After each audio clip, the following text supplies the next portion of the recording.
Do you struggle getting price reductions from sellers in real estate? Today we are going to talk about a few quick tips to help you get the price reduction that you need.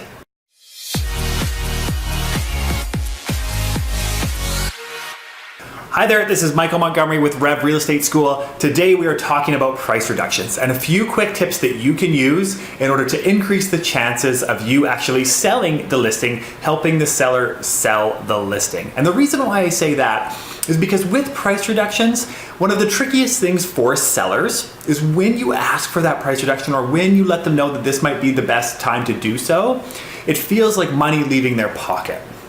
So you want to tackle that issue.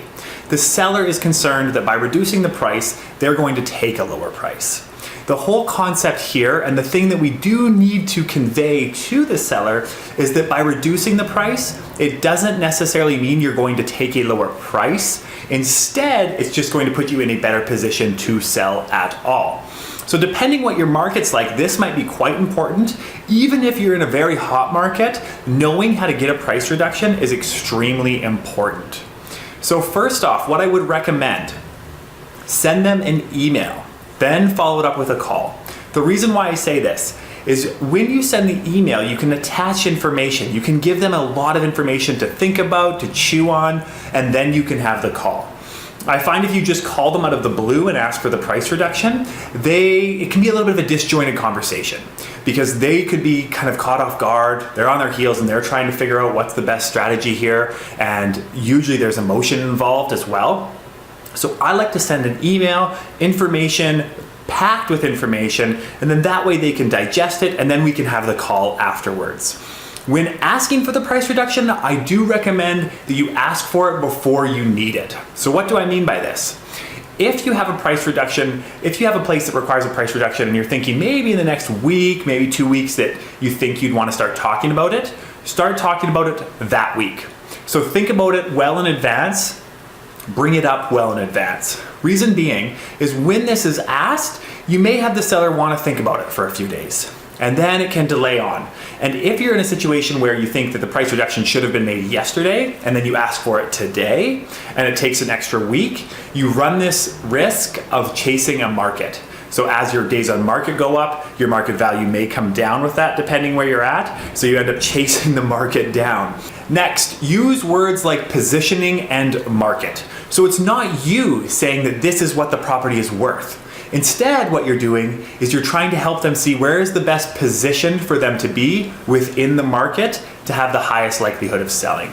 So it's not you saying that you need to be at this price in order to sell. No, it's you saying that where do you think, Mr. and Mrs. Seller, we should be positioned in order to be in the best position to sell. So positioning, and the next one is market. So it's not me, it's the market. So the market is showing us that we might need to be more in this realm. Does that make sense? These sort of things. So using those two words, you're not saying, I think we need to be at this price.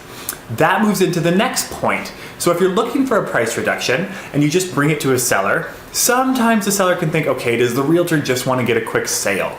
They just want to get this thing done. And if that is the case, they're going to be reluctant to make that price reduction. So what I would do in this case is simply get somebody else at the office to provide you with a general idea of where they think the value should be. So you can bring this to the seller and say, you know what, I ran it past a few other people at the office and they're thinking kind of in this range would put us in the best position to sell. What are your thoughts on that?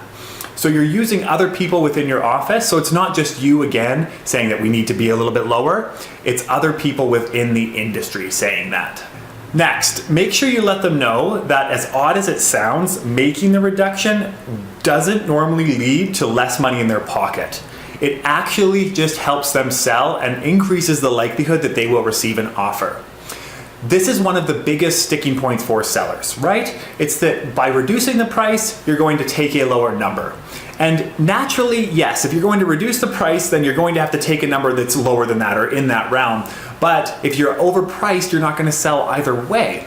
So what I communicate to the seller is that as odd as it sounds, by reducing the price, you don't actually end up having less in your pocket. In fact, you just put yourself in a better position to actually sell. They tend to get this. They tend to understand this. The last point is to respect their decision.